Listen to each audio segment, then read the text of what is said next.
So Daredevil Born Again finished up recently, and after binge watching the show, I'm extremely disappointed in what I just watched, as are many others from what I've seen. And before watching this video, I just gotta say, I don't think I'm just some MCU hater that wants to find any excuse just to hate. No, you see, I hate on the MCU, but you know, only when it's deserved. I was excited for this show before it came out, because I love shows like Daredevil, Luke Cage, and The Punisher. I like the Netflix Marvel universe, even though I haven't watched all the shows. I've liked pretty much all of what I've watched from it. But I was optimistic that this show would be good, because... well, I actually don't know why. I didn't really have a reason to think this show was going to be great, but it was Daredevil, so I was excited. I just thought that maybe Daredevil could come in and be the hero of the MCU that we all needed. Most of us can agree that the MCU has been on a downward spiral ever since Endgame, and the TV shows have been a massive culprit of that. I mean, I don't really think any of their shows have been good, outside of, like, Moon Knight, but even that is a shit adaptation of one of my favorite characters that could have been handled so much better. If anything, I would have loved if Moon Knight would have been handled in the Netflix universe when that whole thing was going on, because they probably would have made that shit peak. And one more disclaimer before you guys watch this video: if you're going to leave a comment that doesn't actually tackle any arguments made, you know, something like "L take, bro," or "never have an opinion again, bro," or "this gotta be rage bait," you know, the usual brain rot, just know that I appreciate your comment for the algorithm, but I do not take it seriously. But if you want to actually engage in non-brain rot discussion, you can leave a comment disagreeing with any of my criticisms, and I will try to respond to them. I would also like to direct you to the Problems with Media Discourse video on my channel. And the final thing before I get into criticizing this show that I have to tell you about is the sponsor of today's video, Into the AM. This is a team of artists and creators who share a common vision. They see clothing as a canvas to express what drives you. Since 2012, they've developed premium apparel that elevates self-expression and provides unparalleled comfort for wherever your passions take you. And they definitely weren't lying about the comfort part of that, because they sent me 4 different things, including joggers, this hoodie, some underwear, which I can't really show y'all because I don't think y'all want to see me in my drawers, and they sent me this t-shirt.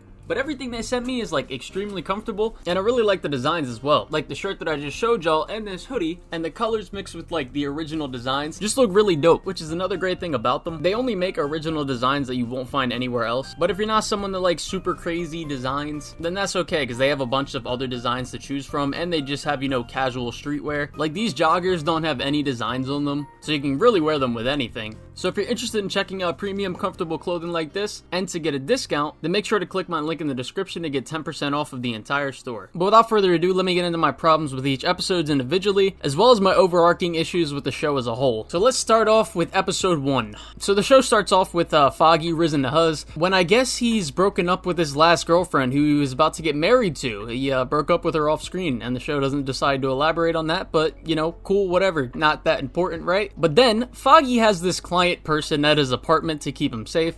He doesn't give Matt this information though when someone's life is in danger, and instead Matt has to go to Foggy, and Foggy tries to tiptoe around this situation that could be potentially very dangerous, saying shit like, "Oh, he's probably just high, he's freaking out for no reason," and then says he didn't tell Matt about this because he didn't want to give Matt the excuse to go out and be Daredevil. Foggy already came to accept that this is who Matt is by season 3. And before they even get to the bar, right, the show has the balls to show them walking out of Nelson Murdoch and Paige, which was the business they created when both Foggy and Karen became friends with Matt again, and they all, you know, got back together, and they accepted Matt after everything that they've been through and everything that he's done. Then, Foggy gets shot, and he eventually dies to Bullseye. So they just character assassinated Foggy, figuratively and literally. Yes, sirree. Thought about killing myself.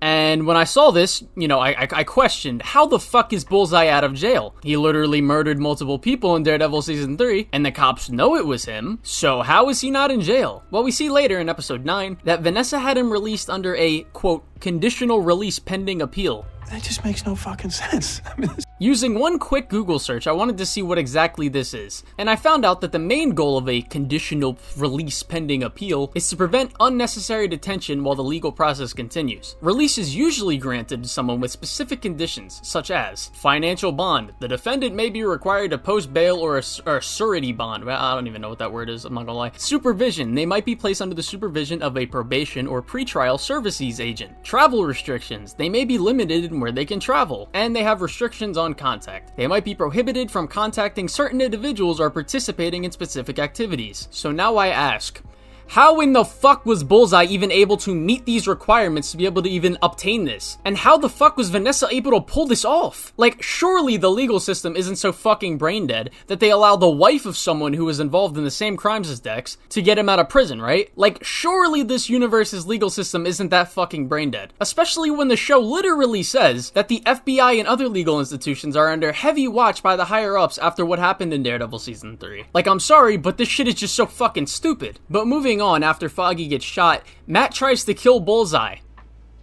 What? And this is like one of the first scenes of the show. Like, it just hits like crazy. It just happens. After an entire season dedicated to Matt struggling with his inner darkness, after everything Fisk did and how well Season 3 of Daredevil treated this, Matt decides to kill Bullseye just like that. And after everything, Foggy is just killed. This shit is just so...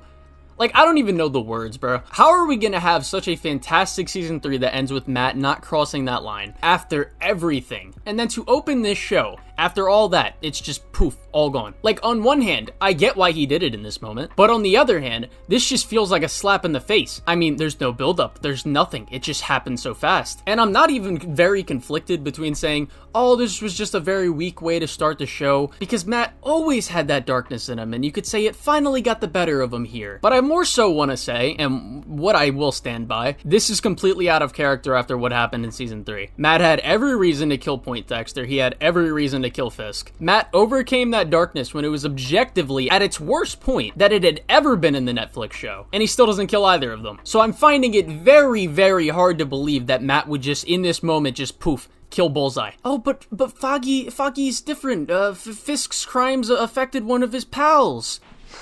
It's an interesting take, I like it. But yeah, no, sorry buddy. Way off on that one. Brother, Bullseye killed his father figure, essentially. And Fisk was the reason that happened. And guess what? He, still didn't fucking kill him. What the fuck are we talking about? Fire all of them niggas. Clean house.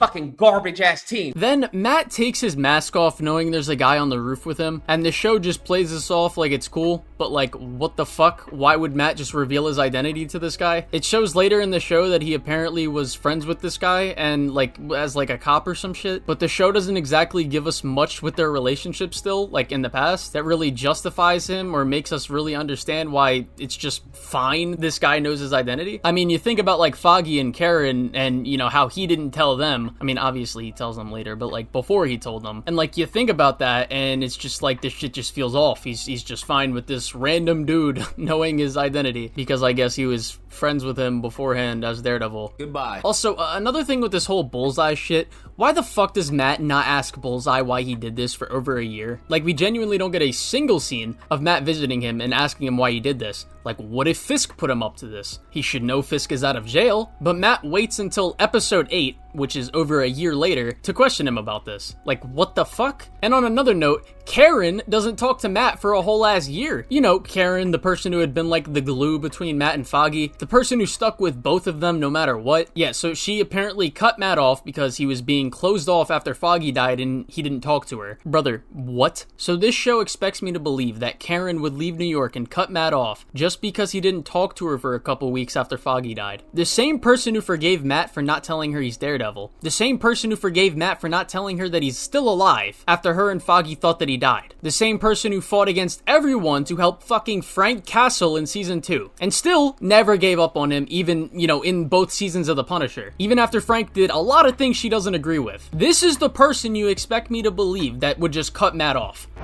Okay. Oh, look at this. Whoa! A gun. Yeah, okay, hell no. Also, Foggy's family isn't even there at the hearing for Bullseye to get indicted. We don't even get to see their reactions to this. And just the general premise for this show to begin with just makes no fucking sense to me. Like, they deadass just turned the entire city of New York into a bunch of fucking morons just for the plot to function. Now I'm supposed to believe that after everything Fisk was charged with, after everything proven and exposed about him in Daredevil, that the city of New York would just deadass elect him mayor. I don't know if ingesting semen lowers your IQ, but maybe you should check that because you might be in danger of going to single digits. Now, I could see some people arguing that, you know, people like Trump, I guess, have been alleged or exposed to do some bad shit. Now, I don't know everything about Trump specifically or everything about him or whatever, but I do know that Trump isn't fucking Wilson Fisk. Like, I still never understood how Fisk got out of jail to begin with in the fucking MCU. Mind you, I don't even think this is a problem with Hawkeye, because despite Vincent D'Onofrio coming back in that show, the show never treated Daredevil as canon, so Hawkeye doesn't really explain how Fisk got out of jail, and I wouldn't really expect it to. But Fisk is now just back out there for reasons. And like Fisk's big promise to the city, or like the thing the show focuses the most on about his campaign, is him getting rid of vigilantes, or like superheroes. Like, does this also not raise red flags, given the fact that it was a vigilante who helped expose this entire criminal empire and all the things that he's done? Why does New York suddenly have such a big issue with superheroes? Like, did we just forget of all the things that they did to help the world? Did we just forget that the Avengers, the same people, mind you, who started in New York, saved the city from an alien invasion, saved it from being nuked, saved half the population from being dead. Yeah, suddenly vigilantes being gone is a real game changer in Fisk's election campaign. There are mysteries to the universe we were never meant to solve. And it's not like Fisk actually gives some great argument against vigilantes. All he really says is, oh, these lawless criminals are running around doing what they want, blah, blah, blah. As if there's any nuance to that all the people of New York wouldn't like to argue against. But no, I forgot the background characters in the MCU are just NPCs. And I'm not saying I can't believe there would be no people who would vote for him, because that would be dumb. Like, obviously, there's gonna be some people who would vote for him. And I'm not saying that there aren't people who don't like superheroes either. But that many people, the amount of people that would be needed to elect him the mayor of New York, that's a bit much. Like, the show would have been better off just saying Fisk rigged the election. Like, fuck me, this universe makes less and less sense with every new project. I think the funniest part is that the show is self-aware of the fact that this makes no sense, but it still runs with it anyways. Like, the show tells us later, right, and I quote from Vanessa, "The whole FBI scandal, Nadeem, all that, it's why my husband was acquitted." I'm sorry, what? That's the reason he was put in jail to begin with, and now it's the reason he was able to get out of jail? What the fuck? That just makes no fucking sense. I mean, it's just bullshit. Fuck. There was multiple people within the FBI that corroborated Nadeem's story, including Agent Hatley, his superior. So how the fuck does this give grounds for Fisk to be released after he was involved in multiple murders and after he corrupted damn near the entire FBI? Like, this show is not dead ass right now. I refuse to believe people watched this. The whole FBI corruption scandal, Agent Nadeem, all that. It's why my husband was acquitted. It's only fair it should benefit you too. And said, That makes sense to me. And another thing I hate about this premise is that Fisk says in his conversation with Daredevil when they're in this diner that in his time away he followed a road less traveled, and at the end he found a new man. Now, I like this as a concept, right? Both of them changing and still having their worst natures still in them waiting to come out. This could have actually been, really good if this wasn't connected to the old Daredevil show. But there's also a problem with even it being connected to the Daredevil show. Like, let's say it wasn't, there'd still be a problem with this because it is connected to the Echo show. Fisk never really changed before this. He was never actually trying to get rid of his violent nature. I mean, in Echo, the show that came out right before this, or is set right before this, essentially a prequel, I guess, so to speak, Fisk is about to have a bunch of people killed at the end of the show, and literally does have people killed during the show. So it's just like, what? Doesn't that just make the premise of the parallel between Matt and Fisk just shallow already? Unless this show is implying that at the end of the Echo show is when Fisk became a new man. And if that's the case, then I just fucking hate this even more, because at the ending of that show, I don't even want to talk about the ending of that show. Just go watch my video about the Echo show and how poorly that show handled Fisk. Now, I could imagine some people saying, well, Fisk is lying here. He hasn't actually, changed or anything. But doesn't that make it, shallow? Like, how much more interesting would it be if Fisk actually tried to stray away from his violent nature to, help the city? If he's lying, then it's just like, what? This line has no meaning. Making the parallel between Matt and Fisk, again, shallow. We also see that Vanessa has apparently been running Fisk's operations while he's been in jail and, away on his hiatus after Echo shot him in the face. Now, I'm not sure why Matt doesn't know about this. I mean, I would assume that he would, keep tabs on her and things that have to do with Fisk, but I don't know, because the show doesn't exactly explain why Matt doesn't know about this. It tries to later in episode 8, but it still doesn't actually explain it. All it shows is Matt just, figuring it out after being at Josie's and listening to Fisk and Vanessa speak with his superheroing at this event thing. And Matt also never mentions to Fisk that he can still expose Vanessa for some reason. And instead, during their conversation at the diner, he's just like, yo, bitch, I'm watching you. You better stay in your lane. And after Matt finds out that Vanessa had Foggy killed, he still doesn't use the evidence he has against Vanessa.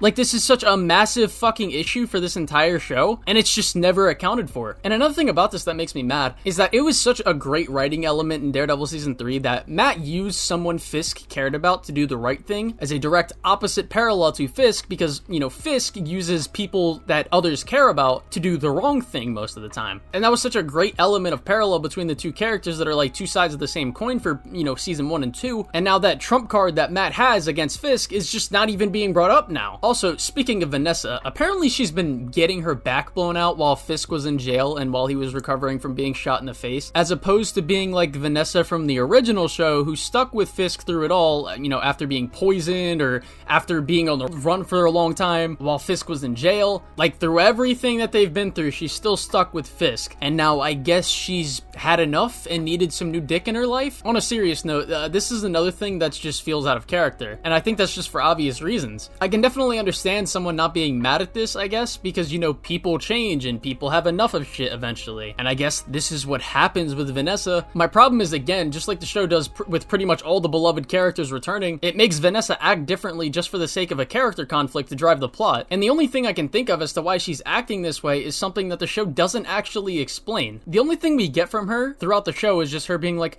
"Oh, Wilson, you left me. I was lonely, blah, blah, blah." It's like, bruh, he did the same thing in the original show and you still stuck around. Why not actually explore this more? Explore Fisk leaving her more. Explain why Fisk left for so long and explore his and her mental state while recovering from being shot by Echo. The show does none of this, and instead the rest of Fisk and Vanessa's conflict is built off something that's just out of character for her, and their drama is not explored in any real meaningful way. Like, Vanessa, for most of their therapy sessions, is explaining like how she was feeling or whatever, and in most of those therapy sessions, Fisk is just like, "Vanessa, yeah, I'm nothing without you. Vanessa, please, I need you."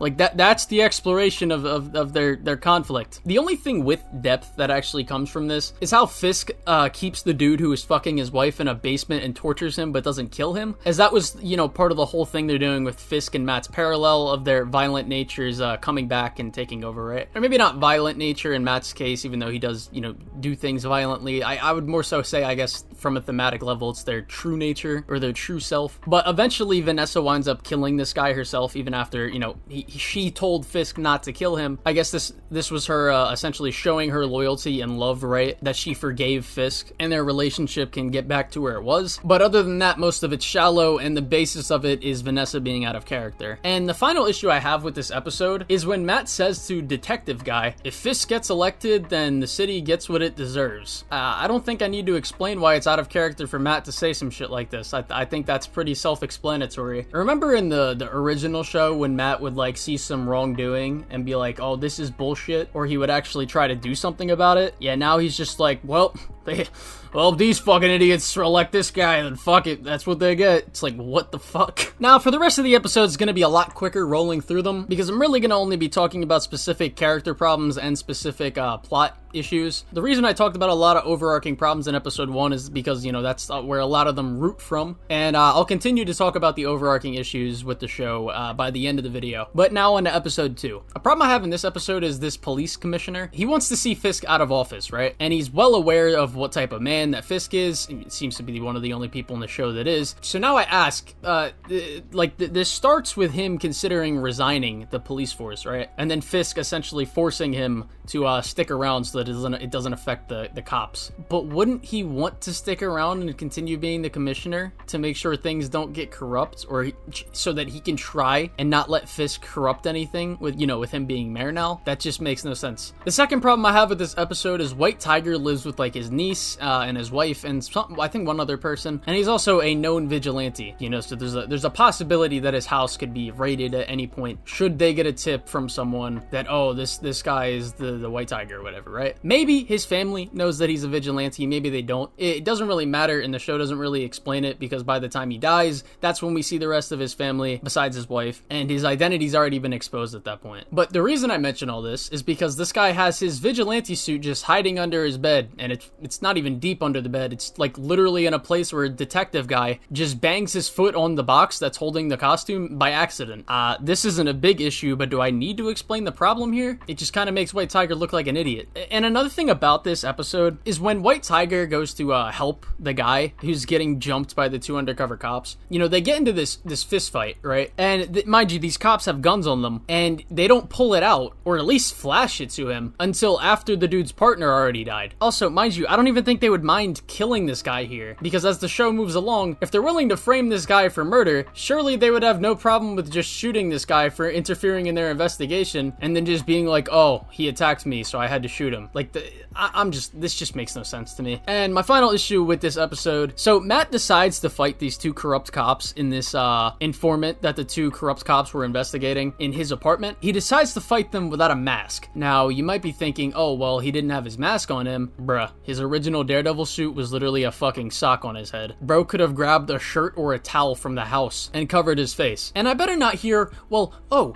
maybe Matt didn't expect a fight. I mean, his whole character conflict in the show is trying to uphold his faith in the system, right? And not needing to become Daredevil or, you know, be violent. Bro, he was literally at this guy's house because he knew corrupt cops were coming after this guy. Surely Matt isn't so stupid that he didn't think he would probably have to fight them, right? He also starts egging this cop on about kicking his ass, like, a bit later, which is just like, why? Why would you even want the slightest risk of these guys, like, investigating you or trying to kill you? It's just, I'm just lost. I don't understand. Then we move to episode 3. After the key witness didn't tell the truth on the stand, Matt has no other options to try and keep White Tiger from being wrongfully convicted. So what does Matt do? Well, he gets character assassinated. Again, he reveals to the court White Tiger's secret identity, which Matt should know personally is one of the worst things you can do to a vigilante. You know, him being one and all. And now he put White Tiger's loved ones at risk without even asking him. And the show acknowledges this is wrong and acts like it's all good after Matt knows that he did something wrong. But the problem is that Matt should have never done this to begin with. He knows the problem with this. He is the vigilante. Like, holy fuck, this shit is so dumb and it could have easily been avoided. And the worst thing about this, I like the heart-to-heart that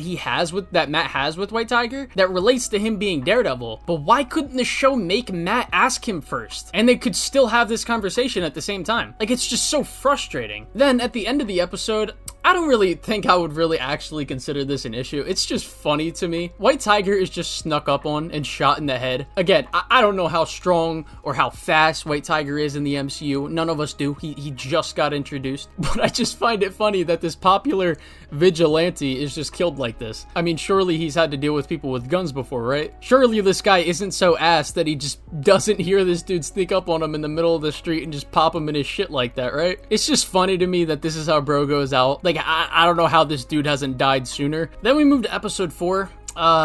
I have a problem with this episode that I'm going to talk about later in the video, but for now I'm just going to talk about one thing. We get reintroduced to Punisher, and you know, I love this character. I actually just watched Punisher seasons 1 and 2 recently, along with all of Daredevil again. So now I ask, why hasn't Punisher killed Fisk? Like, genuinely, I can't think of a single reason why Frank hasn't killed Fisk at this point. One that actually, you know, makes sense. Like, remember in Daredevil season 2 when he told Fisk that, you know, next time he sees him, there's only going to be one of them, yada, yada, yada. Yeah, where the fuck is that? Fisk is out of prison now. Frank knows how bad Fisk is. Frank knows he's mayor now. And again, I'm gonna get more into that later in the video, because you might be thinking, well, actually in episode 9, he actually, he puts the suit back on and he goes after the cops and shit. It's like, I'll get to it, okay? But for now, episode 5. This episode is literally just nothing. Like, genuinely nothing. And it feels so out of place in the show. This episode plays out like an episodic TV show that, like, doesn't really rely on an overarching narrative and is more of like a bunch of small stories in one season of TV. Like something like BTAS or Rick and Morty or The Amazing World of Gumball. We've all watched episodic shows before, like Saturday morning cartoon shows or some shit like that. I'm not saying those shows are bad, but what I am saying is that this format doesn't fit in this show specifically. Like, this episode adds next to nothing to the overarching plot, and it adds next to nothing important to Matt's character. This episode is 40 minutes, and this whole section could have been cut down to at least probably, I don't know, 20 minutes. Everything about it is just dragged out. Like, not only is the pacing of the episode bad, but it also fucks with the pacing of the show. Like, for example,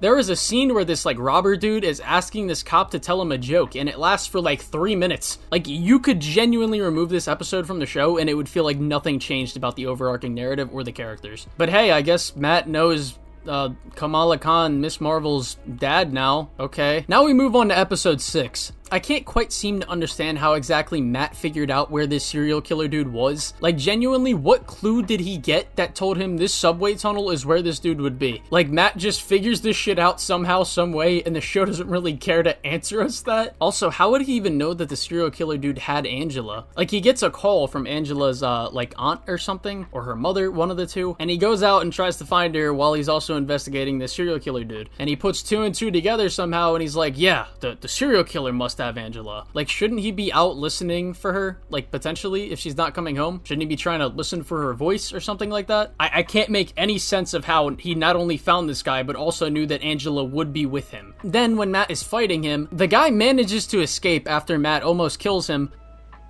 What? Like, how? How does bro sneak away from the guy with super senses? Make this make sense. This is the entire reason this whole plotline with the task force getting praise and Heather getting attacked even happens. And the entire basis of that plotline runs on terrible cause and effect. Then we move to episode 8. Fisk has Poindexter put in general population in jail. And not only is he already there for a day and not killed, but why now? Why does Fisk not do this earlier? Again, this literally makes no sense. And Bullseye escaping is another thing that happens just off really bad cause and effect. Not only just because he should have already been dead, but also because these cops take off Dex's like hand block cuff thingies, like the things that stop him from using his hands, and they think it's a smart idea to just cuff his arms down and then uncuff him to, I guess, recuff him to bring him back to Gen Pop when there was genuinely no reason they needed to remove these things, like these restraints from Dex to begin with. They had to patch up his face, not his hands, so why did they take these off when he's right next to things that he could use to kill people?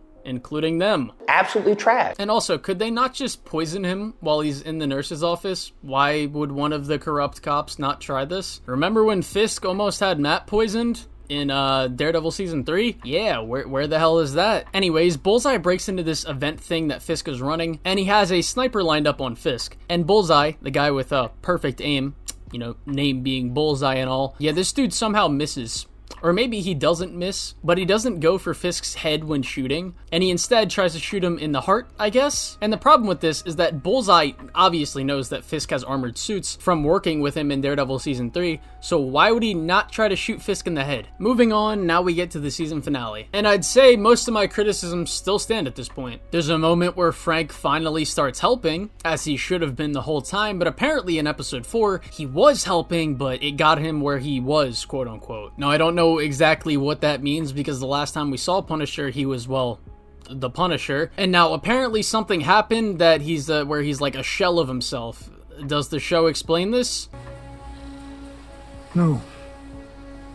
No, I don't think I will. But it really sucks that after season 2, this is where he ends up, you know, apparently back where he was in season 1 of The Punisher, or even worse than he was, actually, wallowing in his own piss. And by episode 9, he now needs some motivation to get back in the game. Even though his arc in season 2 is about accepting who he is and becoming that vigilante, or, you know, finally taking up the true Punisher persona, so to speak. But I'm glad to see that the character I grew to love recently has just become this. But this dumbass walks into a trap and then gets captured by Fisk. Jesus fucking Christ. Now, I can think of maybe one time in his show where Frank walked into a trap, and that was because someone just as skilled and just as smart as him caught him off guard. But this fucking idiot walks into this warehouse place and lets these fucking boneheads set this trap on him, even though he should know that they would probably know he has one of their radios, which is how he gets their location to begin with, and they could be planning something knowing that he has one of their radios. Like, I'm sorry, but this shit is just so dumb. Frank would never fall for some shit like this. And again, the one time he actually does fall into a trap in Punisher Season 2, it was a wildly different context. And another thing that's just really fucking dumb with this episode, and I'm not trying to be that guy, right? The guy that's like, I want my cameo, duh. No, I'm asking this genuinely. Where the fuck is Luke Cage? Where the fuck is Iron Fist? Where the fuck is Jessica Jones? Where the fuck is Spider-Man? I want Spider-Man! Like, Matt's talking about he needs an army, and then groups together the Make-A-Wish NBA. I'm gonna take this city back, Karen. Where we start? We need an army. Oh my God, bro. Oh, hell no, man. What the fuck, man? Get your ass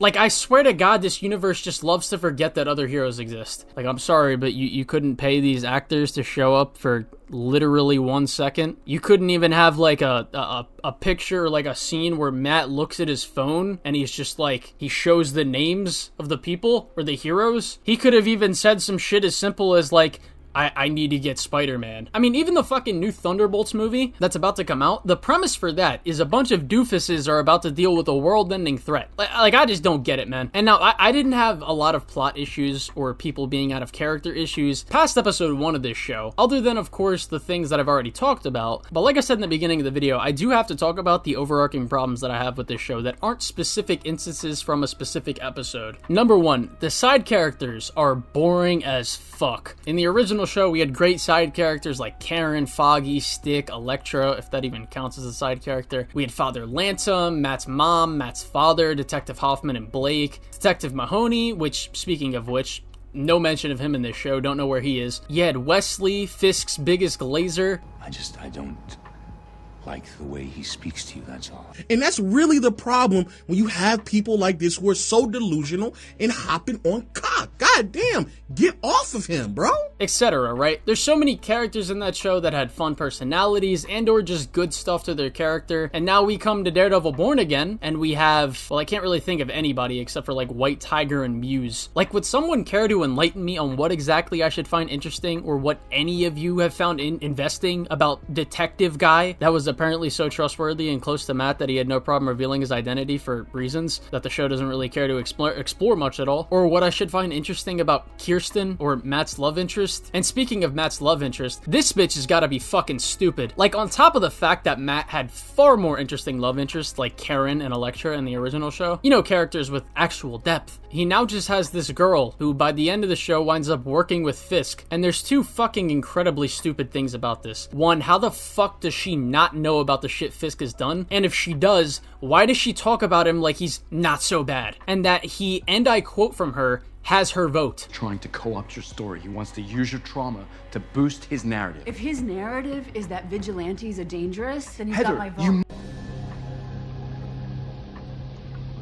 Are you retarded? The second thing is, why the fuck does Matt not try to explain to her how absolutely awful Fisk is? Like, it is literally public knowledge that, you know, Nelson and Murdoch helped in bringing Fisk down. It's public knowledge of all the shit Fisk has done. Like, he doesn't even need to reveal in the slightest that he's Daredevil to do so. Like, on top of bringing up the shit that's already public and known, why not tell her about, like, you know, him killing that old woman who was, like, one of his clients that was just murdered just because Fisk wanted her building? Is it because the writers of this show don't actually have an argument against this themselves and they don't care about the previous show or shows for that matter and they just wanted to tell their dog shit story? The other side characters in this show, or I guess side plot that connects to the main one, is the Punisher cop wannabe people. So we get like this one scene that explains these people. One of the dudes explaining that he killed someone who was selling drugs to an 11-year-old and, you know, other people who were pieces of shit in his eyes. Okay, so these people just make no fucking sense now. Like, on top of the fact that Fisk is probably the biggest piece of shit in New York, he also killed cops and FBI agents. And that's publicly known. So surely these guys would take issue with Fisk, right? Surely we'd see more scenes of the cops in this city like absolutely despising Fisk, right? Other than the one police commissioner who seems to be, you know, one of the only people in the show that remembers the previous show's events. And like, even still, these Punisher wannabes like just make no fucking sense and are really not interesting. You've got this dude who has about as much depth as an inflatable kiddie pool. He's literally just bad cop dude. And you've got this dude who's here because he wants to take out pieces of shit. And we've got one scene dedicated to exploring the surface level of depth that his character could have. And apparently he's like a really deep character in the comics. I've seen a lot of people mad about that, and I understand why. But like, do you guys remember cops like Blake and Hoffman, who, granted, didn't have a lot, but they were great for the small time that we had with them in the show. The scenes we do get with them gives us more than enough for their roles in the show. They're cops who aren't the best people, they aren't the worst people either, even though they do bad shit. But most of the bad shit they did came as a result of them, you know, signing up and working with Fisk, and them just being two cops who wanted to make some more money, maybe do some shady shit here and there, and they are now scared for their lives because if they don't do what is told of them, or if they fuck up in any kind of way, they die. We get scenes like Hoffman essentially begging Fisk to not make him kill Blake because they're very close friends, and what they got themselves into is gonna cause him to kill his best friend, and then him fucking that up forces him to then go into hiding, still fearing for his life. And like, we have scenes where they're even doing something as simple as just talking about whose turn it was to do Fisk's dirty work, and on top of that, they were just entertaining personalities to see interact with each other as friends, or just, other characters in the universe. The show showed us that they aren't just bad cop dudes, but they at least have some humanity and personality to them. It's like even these two, who played a very small role, have more than any of the Punisher cop wannabes in Born Again. And like Agent Nadeem or Agent Hatley or Poindexter, while obviously most of them played, a much bigger role, it's like the original show, no matter how big or small a role, always made an attempt to give the side characters depth that made us invested in them, even if they only had a few scenes in the season. And that's what made it just more than just a great show. I mean, hell, even Turk, who's a recurring like joke character in the Netflix series, this guy, if you don't remember his name, he pops up in a lot of the Marvel Netflix shows, but this guy is a more interesting character than most of the supporting characters in Born Again. Now, I could see someone defending bad cop dude's writing by bringing up the two scenes that we have that could show that he may be bad, but has some humanity, like Hoffman or Blake, right? And those two scenes would be in episode 2, when he's on the stand and he expresses his grief for his partner that died, or when he expresses his grief to Frank after Frank killed a bunch of the Punisher cops. Now, all I would simply need to say for episode 2 is that it's not even remotely comparable, because we have no connection to like the cop that died and the bad cop dude's relationship. Like, we have no connection to their relationship like we did with Blake and Hoffman. And he's also just on the stand lying about everything, so this doesn't exactly seem sincere, and is more so just him acting like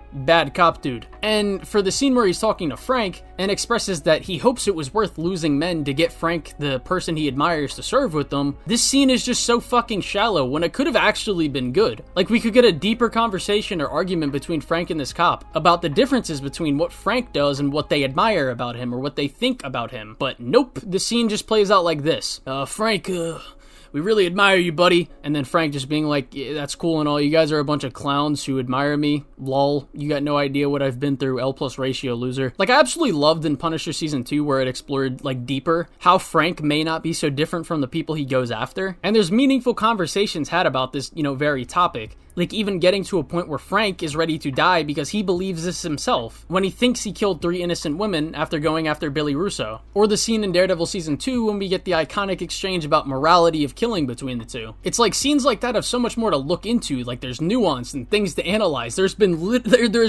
video essays solely dedicated to just that singular scene. But here, what am I supposed to get out of this scene? Am I supposed to get, these cops, they think they know Frank and are doing what he's doing, but they actually don't get it. Like, great, congrats. I get that. I've got that since the beginning of the show, before Frank was even brought back in episode 4. Now explore that deeper and explore the flaws with these cops in a way that actually has depth and nuance. But I suppose that's just too much for the show. My second overarching issue with this show is the action scenes, because most of them either just have really choppy cinematography and bad editing, or just the CGI looks bad. Like the bullseye fight in episode 1, holy shit. I don't think they could have made it more obvious that it was CGI. This shit looks so fake at points. This is more of a smaller complaint though. I don't think it's that big of a deal. It's just the action scenes in this show are nothing compared to the original show. And my final overarching issue with this show is Matt's character arc. I hated it. So Matt's arc in this show is him struggling with the loss of Foggy still, and him feeling like he doesn't deserve to be Daredevil, and that he needs to try doing things like, by the book, or like by his lawyer life, so that he doesn't kill someone again and let the darkness get the best of him. And throughout the show, he overcomes these feelings and is fully able to get back to being Daredevil with the help of the Make-A-Wish Avengers and going after Fisk. And he says, and I quote, "I thought God had taken my sight. When I grew up, I came to believe that in exchange, he had given me a special destiny, like a mask and a purpose could save my life. But it wasn't the mask, it was me needing to believe in that saved me. My mistake is thinking I was immune to the darkness, and I let it creep inside me, let the dark power me. I threw Poindexter off that rooftop. I wanted to kill him. Ever since Foggy died, I didn't know who I was anymore." And then Karen reassures him that Foggy knew him, believed in him, and the dark and light that was in him already. But doesn't this arc of Matt overcoming the darkness within him sound a little familiar? Well, yes, because it is essentially the same thing he learned in Daredevil Season 3. And this doesn't even make sense. Like, Matt throughout the original show knows he let the darkness creep in. So him saying that he thought he was immune to it, quote unquote, it's just fucking bullshit, because Matt literally knows he's not. And he overcame some of that darkness in Season 3 when he didn't kill Fisk. And like, mind you, I don't mind when stories take a lesson or take moral principles that a character stands by and makes them run into a conflict that either makes them question those or improve the way they go about upholding those things in the future. Character regression isn't always a bad thing. Like, for example, Spider-Man's black suit arcs are a prime example of this. And in Daredevil Season 3, they do this with Matt's character after he was thinking about, killing Fisk in Season 1, but eventually he overcomes those feelings in Season 1. But that's exactly my point right there, because Daredevil Season 3 took that thing that Matt had already grown from and represents the previous threat being Fisk and makes him even worse this time around. Fisk and Daredevil were always parallels of each other, so when Fisk got his worst attributes amplified, it only makes sense that Matt's worst attributes also get amplified. But Daredevil Season 1 is Matt essentially trying to figure out what God's purpose for him was, and it was the start of him letting out that anger that had been in him ever since his father died. And Season 3, it takes that, and again, it amplifies it. It starts with Matt trying to figure out if Daredevil is still his purpose, because, he lost his ability to do that after his injuries. He's got, the devil of Fisk and the angel of his father on his shoulders, talking to him about what he can or should do. God is angry with you. What are you talking about? You don't think God knows you tried to kill yourself? No, that has nothing to do with this. God restored your hearing just in time to hear my name chanted by the crowds. To learn in the long run, I won, you lost. Does that sound like God's forgiveness? No, sounds like hell. And by episode 4, after recovering from his injuries, he comes to believe that his purpose, God's purpose for him, is for him to take Fisk down for good this time, killing him. And he also comes to believe that he cannot have friends or loved ones if he's going to be Daredevil. He completely gives up his personal life and gives it all to Daredevil, believing again that this is his purpose in life. Anyways, by the end of the season, after overcoming the darkness, he explains that maybe all the hardship and pain that he went through is all part of God's plan. Because without that kind of stuff, he would never have become Daredevil. That his life played out how it had to in order for him to reach this point after finding, it within himself to not kill Fisk. And that even though he can only see the tapestry from the back, quote unquote, he has to believe there's something good to come out of the bad. You see, his arc in Daredevil Season 3 is very similar to Daredevil Season 1, but it explores new territory and gives us new themes and expands upon, old ones. And it makes Matt move forward, like I said earlier. He takes this lesson and his moral principles, and they made him run into a conflict that makes him question or improve the way he goes about upholding those things going forward. But now we get to Born Again, where at the very beginning of this show, it takes a steaming shit right on that very character arc by making Matt fucking kill Poindexter. Like, they literally make Matt regress as a character, and they character assassinate him and Foggy just so they can tell a story that essentially has Matt learn the same thing he learned in the original show. So how am I supposed to like Matt's character work in this show? How am I supposed to like Punisher, who also got his character regressed for an event that is unexplained and happened off screen? How am I supposed to be happy that Karen and Matt are back to being friends at the end of the show when the root of her abandoning him is character assassination? And I'm not saying that Matt's arc in this show is verbatim the exact same as it was in Season 3, but it's like very fucking similar. What he learns by the end is essentially the same thing. It's basically him feeling confident that he won't let the darkness get to him, and Foggy would have believed in that, so he does deserve to be Daredevil again, right? But again, Daredevil Season 3 already covered this kind of darkness within Matt, and it did it so much better. So while it's not the exact same thing, it's still built off a character assassination of that previous arc just to try and have Matt grow from this darkness that's inside of him. Or I guess a better way to phrase it is continuing his life as usual, even after he thinks he can't. Like, I'm sorry, but the only thing about this show that I actually kind of liked on a writing level was Fisk's character work, but even that is tainted by a premise that makes no sense on a plot and character level because of the things that I talked about earlier in the video, more so the beginning of the video, the episode 1 section of the video. But as far as the other things I liked about this show, I mean, you've got the acting, you've got the music, and you've got the White Tiger plotline, and you've got Muse, and you've got the little moment where this one dude is talking to Matt after he's about to be put in jail for stealing food. That's about it. On a writing level, those are like the only things that I kind of like. Like, I wanted to like this show. I had no reason to not want to like this show. But how can I like this show when the show seems to not care about the reason I wanted to like it? The reason we all wanted to like it, or were excited for it. They should have just made the original Daredevil show non-canon and just stuck with this being a a reboot. Because unfortunately, this could have actually been a really solid story, and I would have actually really liked the writing here if it wasn't a continuation of the Netflix show. I mean, most of my problems with the show stem from it being a continuation, and if it wasn't, I think this would have been a really good show. Still think it would have had some problems, but it would have been a lot better than I think it is right now, because the only reason Nat has a sloppy character arc is because it's connected to the Netflix show. But unfortunately, just like Matt, it's a show that's bogged down by the destruction of its characters from previous seasons, plot lines that make no sense, and side characters that are mostly shallow and one-dimensional. And it just sucks to me, like, honestly. I give this show like a solid 4 out of 10. Let me know what you guys think of the show. Let me know if you have anything to say or any disagreements with some of my points, and I will do my best to answer comments. Don't forget to check out the sponsor of today's video, Into the AM, and get 10% off of the entire store with the link in my description. But with that said, I thank you all for watching, and yeah.